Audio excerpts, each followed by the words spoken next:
estou recebendo o Dr. Benny Schmidt, que é um cientista, um especialista, e nós vamos conversar um pouquinho com o Dr. Benny para tratar de alguns assuntos que certamente você vai se interessar. Você que acompanha especialmente o esporte, especialmente o futebol. Benny, obrigado pela presença, é bom tê-lo aqui. É uma honra para mim estar presente. A honra é nossa. Eu sou um assíduo ouvinte seu há muitos anos, infelizmente, né, Vanderlei?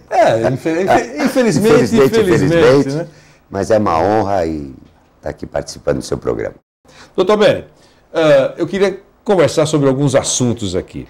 Eu estava conversando com alguns companheiros da redação e vamos falar sobre esses atletas, né? Existem atletas que nascem com uma força muscular superior. Quer dizer, eu prefiro dizer, nasce e depois vira atleta, mas já nasce com uma força muscular superior. Isso é correto? É verdade. É verdade. Cientificamente é verdade. É verdade. Tem pessoas que nascem com o dom de saber jogar futebol. Às vezes nem joga, né? No futuro nem joga, mas poderia até, né? Isso não significa que eles serão craques, serão famosos. Mas eles nascem com esse dom, em parte, maior parte genética, pelo próprio genoma, né? Mas um campeão se forma de duas maneiras, Vanderlei. Primeira, pela constituição genética, e segundo, hoje em dia, né, um futebol tão competitivo, pelo treinamento obsessivo e científico que é prestado a esses meninos. E é assim que se faz um campeão. Como é que pesa isso? Quer dizer, já nasce com essa predisposição? Como o senhor... Nós ainda não temos na literatura um teste, um genoma. Por exemplo, se vocês fizerem um genoma de um menino ao nascimento, nós não somos capazes ainda, pela literatura, de prever que ele vai ser um Ronaldo, um Pelé, um Maradona. Mas a gente pode predizer que ele tem uma força muscular um pouco mais avantajada. Isso é possível? Isso já é possível através do genoma, que cada vez mais é usado em todas as áreas da medicina. Como é que se classifica um padrão esquelético especial? Como é que se define isso? Olha, no futebol, por exemplo, depende da posição do jogador. Por exemplo, um Ronaldo, ele é especial pelo arranque que ele possui, né? Pelo arranque que ele tem. Um jogador, um lateral direito, né? Um Djalma Santos, que é da nossa época, já se define pela quantidade de um tipo de fibra muscular especial, que é as fibras do tipo 1, que são as fibras dos maratonistas, né? Então depende da posição do jogador. Outros jogadores que necessitam do cabeceio, né? Ou jogadores que precisam... Aí já entra a impulsão. Aí entra a impulsão. Então depende da posição do jogador. Né? Entendi. Hoje em dia, Vanderlei, o que as pessoas precisam entender é que o futebol de alto rendimento exige muita concentração e muito treinamento. O que é que significa, para um especialista como o Dr. Benny, um superatleta? Quando alguém pergunta, como é que o senhor define um superatleta? Como é que você definiria? Um superatleta é aquele que nasceu privilegiado por Deus para ter uma constituição muscular, esquelética e metabólica e que tem fé em que vai conseguir ter sucesso na vida. E com isso, porque o músculo é voluntário, muitas vezes um time pior tecnicamente ganha de um time melhor tecnicamente por causa da vontade. Então uma pessoa que tem uma constituição genética de campeão e tem vontade de vencer, há de sair vitorioso. Você citou o Ronaldo, teve 2 contusões sérias, né? Para muita gente era o fim, logo depois da primeira, e surgiu uma segunda situação. Eu queria que você falasse um pouquinho sobre isso. Eu acho que a medicina, Vanderlei, não foi feita para se fazer prognóstico. Prognóstico está um pouco acima das nossas cabeças, está sempre e sempre estará na mão de Deus. O médico tem que, hoje em dia, fazer o melhor que pode para o seu atleta, preservar a saúde do atleta, gritar para a sociedade para coibir o número excessivo de jogos, para que jogue em altas altitudes, em temperaturas elevadas e assim por diante. Mas aí, como é que vai fazer? Porque limitaria demais. O número de jogos eu acho que é perfeito.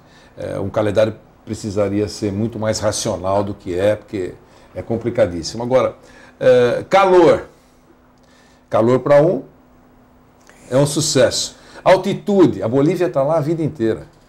A Bolívia não vai sair de lá, Não né, vai sair de Vanderlei? lá. E um outro detalhe importante. Quando era saco de pancada, ninguém reclamava. Bastou a Bolívia colocar a cabecinha para fora, dar uma cacetada em algum super time. Exemplo, time brasileiro, time argentino, que são poderosos no continente, para todo mundo querer cortar a Bolívia.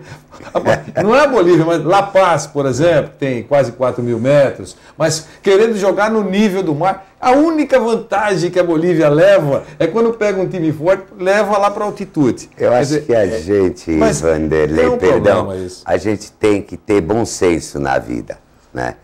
E, na verdade, a gente tem que preservar, um médico, um cientista, tem que preservar, em primeiro lugar, a saúde do menino, a saúde da criança, né? Eu já participei de jogos, né? A neuromuscular criou a fisiologia do exercício no Brasil em 1986, foi o CT de São Paulo, que hoje chama-se Refis, né? E naquele tempo nós colocamos que cada jogador deveria ter um treinamento individual, né? E alguns jogos terminavam com os jogadores vomitando, né? Quer dizer, eles não aguentavam aquela falta de oxigenação, né? O objetivo primordial nosso, do cientista, é de só sensibilizar os dirigentes do futebol, né? É só isso. Nós não somos juízes para julgar. Nós devemos só sensibilizá-los para preservar a saúde do atleta. O que um procedimento inadequado pode provocar num atleta? Bom, Vanderlei, quantos jogadores você conhece que hoje em dia passa um ano sem ter uma lesão muscular? É muito difícil. É muito difícil. Muito difícil. É muito difícil. Então, você não pode ser o Santos, eu como santista, fanático, né? O Santos ganhou 2 campeonatos, Vanderlei, mas não ganhou o terceiro, né? Ganhou o Campeonato Paulista, a Copa do Brasil. Copa do Brasil, mas não ganhou o Campeonato Brasileiro. É muito difícil um atleta ficar na ponta o tempo inteiro. Por quê? As pessoas não sabem, eu vou deixar uma mensagem para os seus ouvintes. Nós trocamos de músculo uma vez por semana. Nós trocamos 4 vezes por mês toda a nossa musculatura. Por isso que quando um atleta para de treinar 2, 3 dias, ele nunca está na mesma condição física, porque não é a mesma carne, não é o mesmo músculo. Ele tem que treinar tudo de novo. E esse movimento tem relação com a própria vida humana, que significa a gente estar sempre em movimento. E no seu caso, volto a repetir que é uma honra estar aqui, você está sempre tão apaixonado pelo futebol e sempre trabalhando com tanto amor. O que é um treinamento físico incorreto? A maior causa do treinamento físico incorreto são os treinadores físicos que não conhecem patologia muscular. Então, eu vou relatar o seguinte: a maioria dos jogadores tem um quadríceps. Quadríceps é o músculo anterior da coxa. Enorme, enorme e potente para chutar a bola. E não tem bíceps femoral. Não tem a parte de trás da coxa. Essa é a maior causa de lesão dos assim chamados ligamentos cruzados anteriores e posteriores, tão frequentes no futebol. Mas qual é a receita para que isso aconteça? A receita para os educadores físicos é equilibrar os músculos agonistas e antagonistas. Você tenha um quadríceps forte com um bíceps femoral forte. Esse desequilíbrio de força muscular é uma das maiores causas de lesão muscular. Mas o seu olhar treinado percebe que isso acontece hoje? Isso acontece ainda hoje? Não, isso é o habitual. Isso é o habitual. Isso é o habitual. A patologia muscular ainda não entrou no futebol.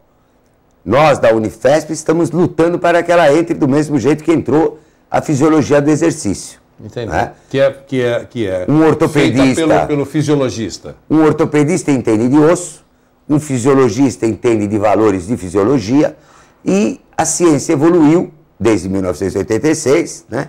Quando nós fundamos o CT, com o Miguel Aidar, Marco Aurélio Cunha, Acari, Turíbio, E agora é preciso colocar patologia muscular no futebol. Porque o ortopedista tem que escutar o patologista muscular na hora de liberar, na hora de soltar o jogador para voltar, como ele vai voltar, de que maneira ele vai voltar. Se você me permitir, claro. Elano, Copa do Mundo. O Elano, quando saiu da partida, ele estava vetado e achavam que ele não ia mais voltar. De repente, o Elano melhorou muito, da noite para o dia. Ele foi liberado para treinar violentamente. Se um patologista muscular estivesse presente, a gente esperaria um pouquinho, que ele tinha tempo, 8, 10 dias. Quem sabe a gente poderia ter o Elano. E não é que o Elano fez falta, Vanderlei? Online, rádio, com imagem. Online.